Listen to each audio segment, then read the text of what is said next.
কি গো, দাঁড়িয়ে দাঁড়িয়ে শুধু গল্পই করবা না আমার হাতের দুটো ঝাল ঝাল মুড়ি খাবা? তোমার মুখের মিষ্টি মিষ্টি কথা শুনলে আমার মনটা ভরে যায়।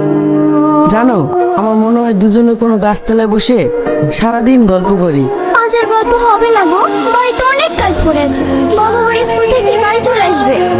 ঠিক আছে তাহলে এখন যাই, রাতে আবার ফোনে কথা হবে।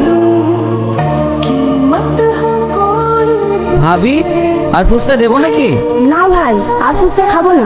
কি ব্যাপার, ওদের ফুচকা খাওয়া হয়ে গেল নাকি? হ্যাঁ হয়ে গেল, তুই বেশি করে খা, তোর পয়সা লাগে না, নিজের জিনিস। ভাবির এত গুলি গেল, লেও তোমার যত পারবা খাও। না গো, ফুচকা খেতে অসুবিধা হচ্ছে, কাল তরকারি কাটতে গিয়ে হাত কেটে গেছে। কি, হাত কেটে গেছে? কই দেখি দেখি। ইস, অনেকটাই তো কেটে গেছে। টকের পানি ঠেকছে, তুমি কই বুঝছো না? হাতটা ধুই ফেলো।